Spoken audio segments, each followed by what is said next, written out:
मैं थोड़ा broad brief मैं करना चाहूँगा जिन आंकड़ों पर मंत्रिमंडल ने आज निर्णय लिया है।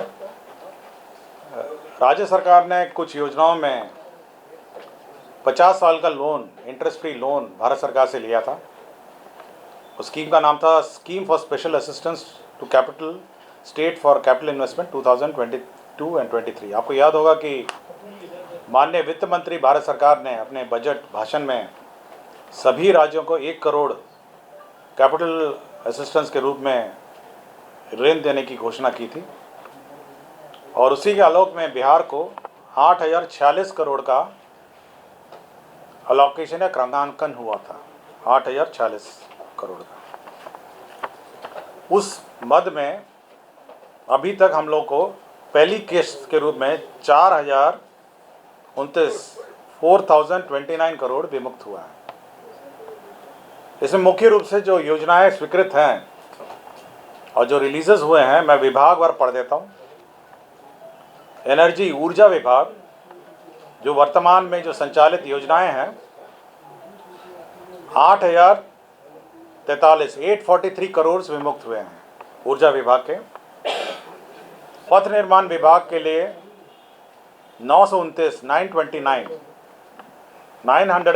करोड़, रूरल वर्क्स डिपार्टमेंट के लिए 389 करोड़, वाटर रिसोर्स डिपार्टमेंट के लिए 190, हेल्थ डिपार्टमेंट के लिए 706, साइंस एंड टेक्नोलॉजी डिपार्टमेंट के लिए 234 और उद्योग विभाग के लिए विशेषकर, जिसके बारे में मैं विस्तृत से बताऊंगा, इसमें जितने भी औद्योगिक क्षेत्र हैं उनके विकास के लिए 2 किस्तों में आया है। 502 करोड़ एक किस्त में और 232 करोड़ एक किस्त में, कुल मिला के 735 करोड़ उद्योग विभाग को मिला है। जहाँ तक एक energy department, road department, rural department, water resource department, health department और साइंस एंड टेक्नोलॉजी डिपार्टमेंट हैं, ये सारी जो वर्तमान में चालू योजनाएं हैं जो बिहार सरकार ने प्रशासनिक स्वीकृति दी थी और वर्तमान में संचालित है, उनके वित्त पोषण के लिए यह राशि इस्तेमाल होगी। बहुत सारे कॉन्ट्रैक्टर्स के, बहुत सारे हमारे संवेदक के पेमेंट्स रुके हुए थे। अब ये जो राशि है, इससे अब उनका भुगतान हो जाएगा। तो इसी के लिए आकस्मिकता निधि से, इसका बजट प्रावधान नहीं था क्योंकि बजट में ये प्रोविज़न नहीं था, ये घोषणा बजट बनने के बाद हुई थी, इसलिए आकस्मिकता निधि से यह राशि का प्रावधान किया गया है। जहाँ तक उद्योग विभाग का है, उसमें नई योजनाएं स्वीकृत हुई हैं जिसके बारे में विस्तृत में बताऊंगा। तो आज जो कैबिनेट है, आज मंत्रिपरिषद ने करीब 3,474 करोड़ का BCF, बिहार आकस्मिकता मद से निकासी की स्वीकृति दी है, जिसमें पथ निर्माण में 924.13 करोड़, उद्योग विभाग में 502.93 करोड़ पार्ट 2 का, स्वास्थ्य विभाग में 706.94, ऊर्जा विभाग में 484 करोड़, ग्रामीण विकास विभाग में 389.292, विज्ञान एवं प्रौद्योगिकी विभाग में 234.77 करोड़ और साथ ही साथ आपदा प्रबंधन विभाग, जो वर्तमान में आपदा में राशि विमुक्त की जा रही है, वो घट गई थी, उसमें 130 करोड़।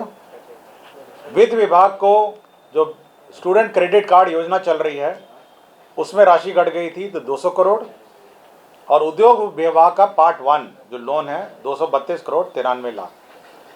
तो 3,474.9920 3474.9920 करोड़ का बिहार आकस्मिकता निधि से अग्रिम निकासी की स्वीकृति दी है। तो ये एक बहुत मैंने ये समेकित कर दिया है। आपको हर कैबिनेट नोट में अलग अलग मिलेगा, लेकिन लिखने के लिए आपको होगा कि कम से कम ये राशि बिहार आकस्मिकता निधि से निकासी की स्वीकृति दी है, जिसमें से विभिन्न योजनाओं के लिए राशि उपलब्ध होगी। तो मैं संक्षेप में अब मैं कैबिनेट नोट में जाऊंगा। इससे संबंधित कैबिनेट नोट है।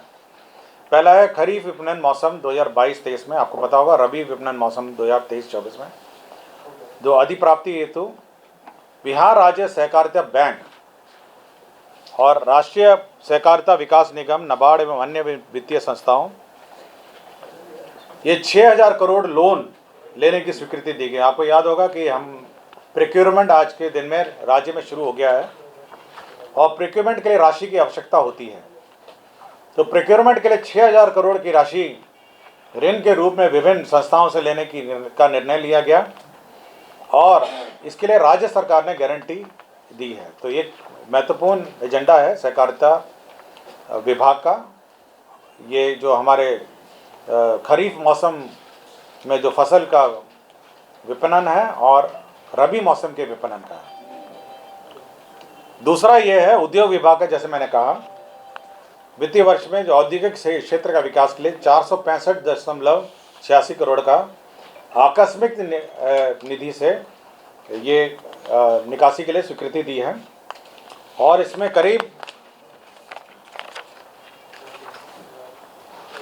17 योजनाएं की स्वीकृति दी है। इसमें 17 योजना है। औद्योगिक क्षेत्र का विकास फतुहा का है, समस्तीपुर औद्योगिक क्षेत्र का है, इसमें मुरारपुर, दागोदरपुर, मुजफ्फरपुर का है, औद्योगिक क्षेत्र विकास बरियारपुर मुजफ्फरपुर का है, पानापुर मुजफ्फरपुर का है, बिशनपुर मुजफ्फरपुर का है, महाबल मुजफ्फरपुर का है, export promotion industrial park Hajipur Vaishali industrial area का है, औद्योगिक विकास केंद्र मरंगा का है, औद्योगिक क्षेत्र का विकास गुरारू का है, औद्योगिक क्षेत्र का विकास गया का है, औद्योगिक क्षेत्र विकास दोनार है दरभंगा में उसका है, नवानगर बक्सर का है और आईटी इंक्यूबेशन सेंटर पटना का है पाटलिपुत्र औद्योगिक क्षेत्र में। और बीएसएफसी भवन बीएसएफसी का जो पटना में भवन है उसमें स्टार्टअप हब बन रहा है, स्टार्टअप व्यापार केंद्र स्टार्टअप हब बन रहा है और बड़ी राशि है उसमें 29 करोड़ 38 लाख की राशि है। बहुत बड़ा मेजर स्टार्टअप हब बन रहा है। इन्वेस्टमेंट प्रमोशन कॉम्प्लेक्स पटना में 5 करोड़ 47 का है और पूर्णिया और मुजफ्फरपुर में खादी मॉल है। तो ये बहुत महत्वपूर्ण निर्णय है जो हमारे राज्य में औद्योगिक विकास के लिए 465.86 करोड़ है। आकस्मिकता निधि से इसको राशि मिली है। औद्योगिक क्षेत्रों का फिर पुनः विकास 502.93 करोड़ का, ये फिर से इसी 50 साल वाले लोन कंपोनेंट में है और इसमें विभिन्न औद्योगिक क्षेत्र के विकास का है। पाटलिपुत्र औद्योगिक क्षेत्र पटना का है विकास, सिकंदरपुर औद्योगिक क्षेत्र पटना का विकास है, इसमें भागलपुर बरारी भागलपुर का विकास है, हाजीपुर वैशाली औद्योगिक क्षेत्र इसका विकास है, कुमारबाग पश्चिम चंपारण औद्योगिक क्षेत्र का विकास है, बीटा फेज 2 औद्योगिक क्षेत्र का विकास है, मुजफ्फरपुर औद्योगिक क्षेत्र का विकास है।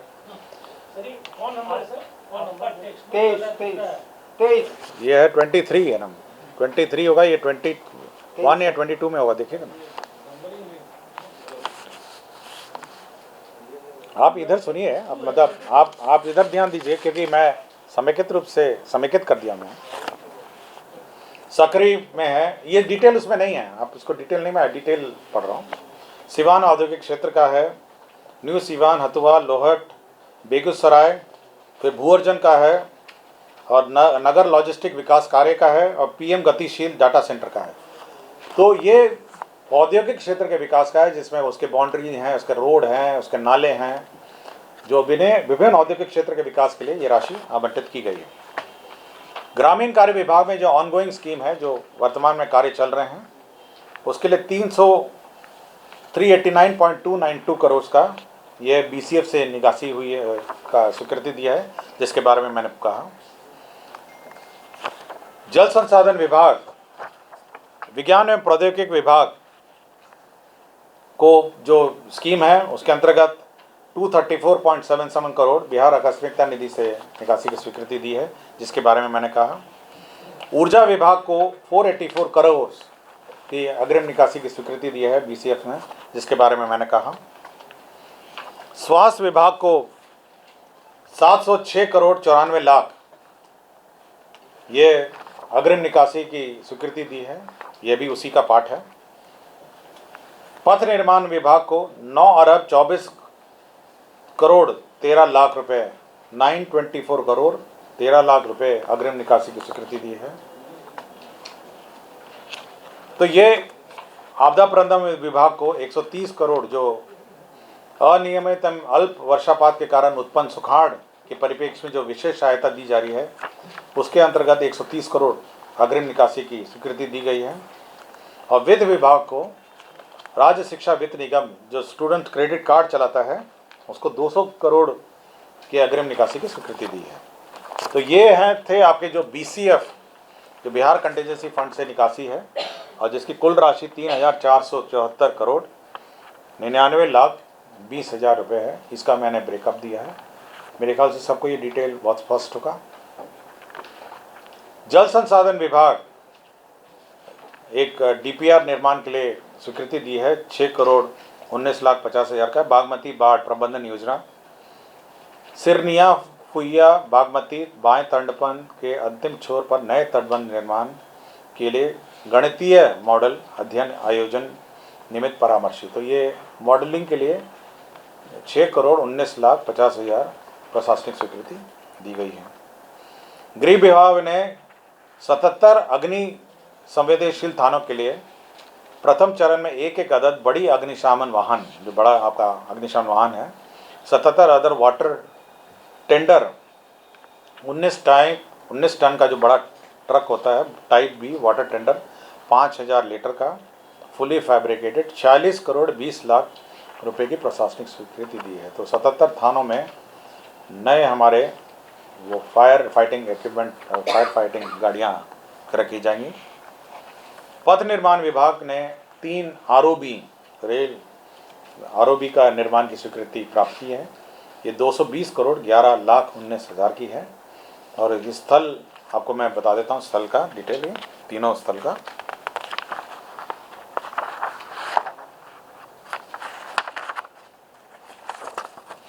पहला है पूर्वी चंपारण में है, ये जीवधारा और बापू धाम मोतिहारी रेलवे स्टेशनों के बीच का है।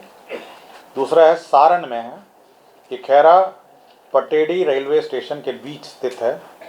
दरभंगा है, लहरिया सराय दरभंगा रेलवे स्टेशनों के बीच है। तो 3 ROB हैं जो स्वीकृति दिए गए हैं। श्रम संसाधन विभाग को ये जो बॉयलर, आपको याद होगा, जो बॉयलर का लाइसेंस निर्गत होता था, तो बॉयलर इंस्पेक्शन होता था, बॉयलर का इंस्पेक्शन के में विलम्ब होता था और बॉयलर इंस्पेक्टर जाते थे, बॉयलर का इंस्पेक्शन करते थे। अब ये जो नियम है बॉयलर अधिनियम 1923 में, अब इस इंस्पेक्शन को हटा के सेल्फ सर्टिफिकेशन का प्रावधान किया गया है। मतलब स्वतः सर्टिफिकेशन करने का है, कि आप स्वतः सर्टिफाई करिए कि बॉयलर ठीक है और मापदंड के अनुरूप होगा। तो ये एक महत्वपूर्ण औद्योगिक क्षेत्र के लिए है कि अब बॉयलर का इंस्पेक्शन की जो प्रक्रिया है उसका संशोधन करते हुए सेल्फ सर्टिफिकेशन की प्रक्रिया की स्वीकृति दी है।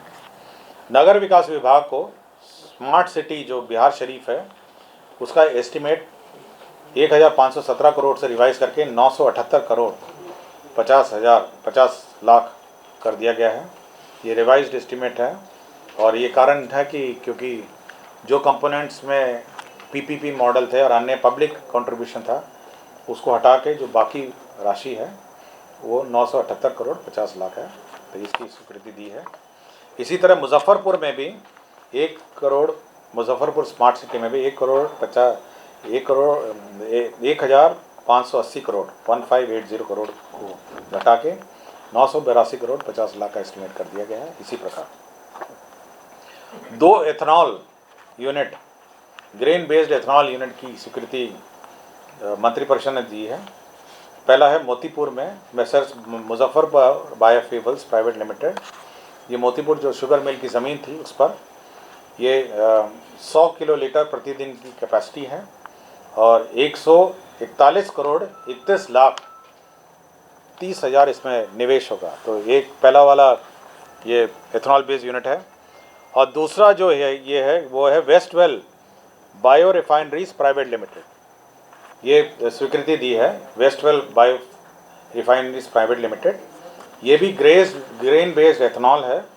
ये क्षमता विस्तार है, ये सोना सती पूर्व में था इसका नाम जो यूनिट है, और इसका क्षमता विस्तार हुआ है, और 30 करोड़ 30.27 करोड़ का इसमें ग्रेन बेस्ड एथनॉल डिस्टिलरी का सैंक्शन हुआ है।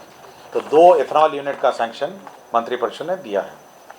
इसके अतिरिक्त जो खाद्य एवं उपभोक्ता विभाग ने, आपको याद होगा सभी जो पीडीएस दुकानें में हैं आजकल point of sale POS terminal लगे हुए हैं, जिसमें कितना गेहूँ सेल किया जाता है उसका रिकॉर्ड रखा जाता है। लेकिन उसमें तोल की जो समस्याएं हैं, मतलब कि कम तोला जाए, मतलब अगर कम घटतोल जो है, जो कम तोलने वाली स्थिति है, उसको नियंत्रण या उसकी जांच और उस पर निगरानी रखने के लिए अब ऑनलाइन इलेक्ट्रॉनिक वेइंग स्केल हो गया है। मतलब कि ऑनलाइन हो गया है, जो तोल की मशीन है वो ऑनलाइन होगी। तो जो पीडीएस दुकानदार है वो कम तोल ही नहीं सकता है, अगर कम तोलने की कोशिश करेगा तो ऑनलाइन वो माप जो तोल है, तोल का डेटा आएगा। तो ऑनलाइन व्यवस्था है और इसका अधिष्ठापन है इलेक्ट्रॉनिक पॉइंट ऑफ सेल, इन दोनों का एकीकरण कोऑर्डिनेशन होगा और इस पर 110 करोड़ 54 लाख 20 हज़ार रुपये इसमें व्यय होंगे। तो ये एक महत्वपूर्ण परिवर्तन है प्रक्रिया में, पीडीएस में, जो पॉइंट ऑफ स्केल और जो मशीन है जो तोलती है, दोनों का एकीकरण कर दिया जाएगा और ऑनलाइन इसमें जानकारी प्राप्त होगी कहीं कम तोला जाता है नहीं। जो खेल विश्वविद्यालय है राजगीर में, आपको जानकारी होगी कि राजगीर में खेल विश्वविद्यालय का स्थापना किया जा रहा है। इसमें 31 पदों का सृजन किया गया। अब मैं पद सृजन के क्रम में आऊँगा। पद सृजन, तो 31 पदों का सृजन हुआ है। पशु एवं मत्स्य संसाधन विभाग अंतर्गत अभियंत्रण संवर्ग में 4 नए पदों का सृजन हुआ है। तो ये 4 नए पद अभियंत्रण जो कनीय अभियंताओं का है, ये मत्स्य एवं पशु एवं मत्स्य संसाधन विभाग में स्वीकृत हुआ है। बिहार खनन एवं भूतत्व सेवा नियमावली 2008 में संशोधन किया गया है। इसके अंतर्गत जो खाली पद हैं, जो हमारे सहायक निदेशक हैं, उप निदेशक हैं, अपर निदेशक हैं, इनके खाली पद हैं और प्रोन्नति से इसको भरे नहीं जा सकते हैं। तो एक संशोधन एक वक्त का किया है, वन टाइम एक्सम्पशन किया है कि इसकी सीधी नियुक्ति बिहार लोक सेवा आयोग के माध्यम से सीधी नियुक्ति होगी। तो ये पदों को भरने के लिए ये वन टाइम एग्जम्पशन किया गया है बिहार खनन एवं भूतत्व सेवा नियमावली 2008 में। विज्ञान एवं प्रौद्योगिकी विभाग के अंतर्गत राष्ट्रीय कवि रामधारी सिंह दिनकर अभियंत्रण महाविद्यालय बेगूसराय में केमिकल इंजीनियरिंग, नालंदा अभियंत्रण महाविद्यालय चंडी में एरोनॉटिकल इंजीनियरिंग और शेषशाह अभियंत्रण महाविद्यालय सासाराम में माइनिंग इंजीनियरिंग, इसके पाठ्यक्रम चालू होंगे और इसमें 12 अतिरिक्त शैक्षणिक पदों का स्वीकृति दी है। तो ये 3 कोर्स हैं। राष्ट्रीय कवि रामधारी सिंह दिनकर अभियंत्रण महाविद्यालय बेगूसराय, जहाँ पे केमिकल इंजीनियरिंग शुरू होगा, नालंदा अभियंत्रण महाविद्यालय चंडी में एरोनॉटिकल और शेषशाह अभियंत्रण महाविद्यालय सासाराम में माइनिंग इंजीनियरिंग। तो 3, हाँ 12 36 शैक्षणिक पद हैं और उसके कुल 36 शैक्षणिक पदों के सृजन की स्वीकृति है। हाँ 12 है, 12 × 3 मतलब 3 जगह है, तो प्रत्येक में 12 होंगे, जिसमें प्राध्यापक 1 है, सह प्राध्यापक 3 है और सहायक प्राध्यापक 8 है। तो हर डिपार्टमेंट में 12 होंगे, तो 3 हो गए, तो 36 पदों का सृजन हो गया। विज्ञान एवं प्रौद्योगिकी विभाग के अंतर्गत राजकीय पॉलिटेक्निक बरौनी और राजकीय पॉलिटेक्निक मुंगेर में फायर टेक्नोलॉजी एंड सेफ्टी पाठ्यक्रम शुरू किया गया है और विभिन्न कोटि के लिए कुल 14 शैक्षणिक पद, प्रत्येक संस्था में 1 विभागाध्यक्ष और 6 व्याख्याता के पद सृजन की स्वीकृति दी है। तो पॉलिटेक्निक में भी आपके बरौनी एवं मुंगेर में फायर टेक्नोलॉजी एंड सेफ्टी पर कोर्स चालू किए जाएंगे। विज्ञान एवं प्रौद्योगिकी के अंतर्गत संचालित ब्रत किशोर नारायण सिंह राजकीय पॉलिटेक्निक गोपालगंज एवं राजकीय पॉलिटेक्निक सीतामढ़ी में असैनिक अभियंत्रण पाठ्यक्रम के अंतर्गत कुल 14 अतिरिक्त शैक्षणिक पदों का, जिसे प्रत्येक संस्था में 7 व्याख्याता के पद सृजन होंगे। तो 7 करके 2 संस्था में 14 पद स्वीकृत हुए हैं। अर्थ एवं सांख्यिकी निदेशालय योजना एवं विकास विभाग पटना के अंतर्गत कुल 235 पदों को राज्य के 235 प्रखंड में 1 पद सृजित किए गए हैं और शेष 299 प्रखंडों के लिए 1 पद, कुल 299 अतिरिक्त पदों के सृजन की स्वीकृति है। तो ये एक पद सृजन का प्रस्ताव है। ये योजना एवं विकास विभाग में जो अर्थ एवं सांख्यिकी जो स्टैटिस्टिकल विंग है राज्य सरकार का, उसमें ये पद सृजन है। विधि विभाग के भी पद सृजन किए गए हैं। ये माननीय सर्वोच्च न्यायालय के आदेश के आलोक में 37 न्याय मंडलों में वनरेबल विटनेस डिपोजिशन सेंटर की स्थापना हेतु 37 ऑफिसर इंचार्ज एवं 37 टेक्निकल असिस्टेंट्स कम कोऑर्डिनेटर सहित कुल 74 स्थायी पदों के सृजन की स्वीकृति दी है। ये माननीय सर्वोच्च न्यायालय का 11 जनवरी 2022 में पारित आदेश के आलोक में ये पद स्वीकृत किए गए हैं। राज्य के 11 अस्पतालों में स्थापना में प्रतिबद्ध व्यय के अंतर्गत 44 ओटी असिस्टेंट के पद स्वीकृत किए गए। ओटी ऑपरेशन थिएटर जो असिस्टेंट होंगे, शल्य कक्ष सहायक जिसको कहते हैं, तो 44 सृजन किए गए हैं। बिहार मद्य निषेध एवं उत्पाद विभाग के अंतर्गत अतिरिक्त अन्य विशेष न्यायालय के हेतु अपर जिला एवं सत्र न्यायाधीश के 8 पद स्वीकृत किए गए हैं। तो ये 8 पद अलग से स्वीकृत किए गए हैं। तो ये हमारे जो पद सृजन के प्रस्ताव थे जो मैंने पढ़ दिए हैं। अब कुछ सेवा नियमावली में जो संशोधन है वो मैं पढ़ूंगा। बिहार अभियंत्रण सेवा सबर नियमावली भर्ती 2019, इसमें जो इंजीनियरिंग की जो भर्ती होती थी, आपको याद होगा, इसमें अधिमान्यता हम लोग संविदा में जो कार्यरत इंजीनियर्स हैं उसको देते हैं। तो ये बिहार अभियंत्रण सेवा वर्ग 2 के भर्ती नियमावली 2019 में संशोधन किया गया है। इसमें संविदा जो कार्यरत होंगे उनको प्रत्येक वर्ष का जो कार्य का अनुभव है, समकक्ष पद, जैसा अगर जेई का एई के पद पर नियुक्ति होगी तो अगर एई के पद पे वो कार्य कर रहे हैं, इलेक्ट्रिक में तो इलेक्ट्रिक में, सिविल में तो सिविल में, और मैकेनिकल है तो मैकेनिकल में, तो प्रत्येक वर्ष के एक्सपीरियंस का 5 अंक और अधिकतम 25 अंक दिए जाएंगे। मतलब हर ईयर ऑफ एक्सपीरियंस में 5 अंक दिए जाएंगे। अगर 5 साल वो काम किया है तो 25 अंक उसको दिए जाएंगे। और 75 अंक जो है आयोग द्वारा आयोजित लिखित परीक्षा में प्राप्त अंक होंगे। तो कुल 100 अंक जो परीक्षा में होंगे, जिसमें 75 परीक्षा के माध्यम से होंगे और 25 अंक है जो एक्सपीरियंस के आधार पे जो संविदा पे जो कार्यरत है उनके लिए होगा। ये एक निर्णय सेवा नियम में संशोधन है। बिहार फाइलेरिया निरीक्षक संवर्ग संशोधन नियमावली 2022, इसमें जो न्यूनतम आयु सीमा है उसको 21 से घटाकर 18 किया गया है, क्योंकि इसका जो अर्हता है, जो शैक्षणिक योग्यता है वो इंटरमीडिएट है, इसलिए मिनिमम एज को घटा के 18 कर दिया गया है। बिहार फाइलेरिया निरीक्षक संवर्ग संशोधन नियमावली 2022। पर्यावरण, वन एवं जलवायु परिवर्तन विभाग, ये जो हमारे एनवायरनमेंट, फॉरेस्ट एवं जलवायु परिवर्तन विभाग है, इसमें जो फॉरेस्ट क्लियरेंसेस के शुल्क निर्धारित किए गए हैं और विभिन्न प्रकार के जो एप्लीकेशन हैं, फीस हैं, आपके एक्सटेंशन ऑफ वैलिडिटी है, एक्सटेंशन ऑफ एनवायरनमेंट क्लियरेंस है, ट्रांसफरमेंट ऑफ एनवायरनमेंट क्लियरेंस है, तो सबके दर निर्धारित किए गए हैं। ये एक महत्वपूर्ण विषय है। ये सभी उद्योग और जो बिल्डिंग और अन्य एनवायरनमेंट क्लियरेंस लेते हैं उनके लिए महत्वपूर्ण है।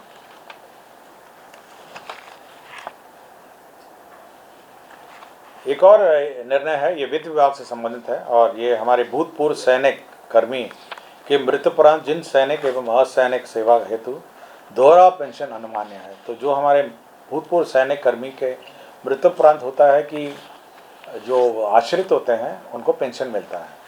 तो जब पेंशन मिलता है तो सरकारी नौकरी में भी आते हैं तो उनको दोहरा पेंशन मिलता है। तो जो फौज में के मतलब आर्मी और डिफेंस फोर्सेस के माध्यम से जो पेंशन मिलता है और सरकार का राज्य सरकार का पेंशन मिलता है, 2 पेंशन उनको मिलते हैं। तो एक अधिसूचना निर्गत की गई थी कि 2 पेंशन लागू किया जाए और दोनों पेंशन मिलेगा हमसे। लेकिन एक उसमें एक कंडिका छूट गई थी कि उस आदेश के पहले वाले केस में भी भारत सरकार ने लागू किया है, तो वो जोड़ा गया है कि तो उस आदेश, ये आदेश था 2/11/16 का आदेश था, तो उससे पहले वाले भी 3/11/16 का था, तो उससे पहले वाले जो लोग भी हैं जो हमारे भूतपूर्व सैनिक के आश्रित हैं उनको भी यह सुविधा दी जाएगी। तो ये एक संशोधन नियमावली में किया गया था। पहले तो ये नियम था ही कि दोनों पेंशन मिलेगा, लेकिन उस आदेश की तिथि के बाद केवल इतना ही संशोधन किया गया है कि उस आदेश की तिथि के पूर्व के भी मामलों में यह सुविधा दी जाएगी। बिहार विधान मंडल के सदस्यों के वेतन भत्ता और पेंशन यह संशोधित कर दिया गया है और विभिन्न सुविधाओं में यह तो वेतन है, क्षेत्रीय भत्ता है, मोटर गाड़ी क्रय, ऋण हेतु सुविधा है, स्टेशनरी है, निजी सहायक हेतु भत्ता है, यात्रा भत्ता है, दैनिक भत्ता है, रेल विमान यात्रा, तो सभी भत्ते इनके, आवास भत्ता है, पेंशन है और पूर्व सदस्य को कूपन है, सारे भत्ते इनके परिवर्तित कर दिए गए हैं। तो ये एक महत्वपूर्ण सूचना है हमारे विधानमंडल के सदस्य और भूतपूर्व विधानमंडल के सदस्यों के लिए। ये आपको विभाग से मिलेगा ये ना, मैं पीआरडी को दे दूँगा। और हमारे जो सचिवालय में जो हमारे कैटेगरी 4 के 14 लेवल पेस बैंड के उनको घरेलू सहायता भत्ता मिलता था, उसको भी संशोधित करके 3,000 रुपये को बढ़ा के जो न्यूनतम मजदूरी का जो दर है 11,190 वह परिवर्तित कर गया है। तो ये एक सरकारी जो ऑफिसर्स हैं, सचिव और सचिव से ऊपर वाले स्तर का, उनके लिए हैं। उनको एक घरेलू असिस्टेंस मिलता था, पहले 3,000 रुपये था 2008 में, उसको बढ़ा के अब न्यूनतम मजदूरी पर उसको फिक्स कर दिया है जो सहायक। मंत्रिमंडल सचिवालय विभाग में यह सिविल विमानन निदेशालय है। ये हमारे जो सिविल एयरक्राफ्ट, जहाँ पे हमारे हेलीकॉप्टर और हवाई जहाज राज्य सरकार के संचालित होते हैं, वहाँ पर हम लोगों ने एक पद से ये कॉन्ट्रैक्ट पर बहाली का निर्णय लिया है। ये निदेशक संचालन से मुख्य विमान चालक, जो चीफ पायलट और निदेशक संचालन है, और इनकी न्यूनतम जो प्रारंभिक न्यूनतम जो अलाउंसेस हैं वो 5,50,000 है। जो इसलिए जो पायलट्स हैं, हम लोग पायलट बहाल करेंगे कॉन्ट्रैक्ट पे, एक ही पद है अभी, चीफ पायलट और मुख्य निदेशक संचालन है। इनको 2.5 लाख रुपए है इनका प्रतिमाह वेतन है, 2,75,000 रुपये 2.5 लाख वेतन है, 2,75,000 विशेष भत्ता है और 2,500 प्रति घंटा इनका विशेष उड़ान भत्ता है। तो 5,50,000 प्रति माह इनका टोटल एमोल्यूमेंट्स है।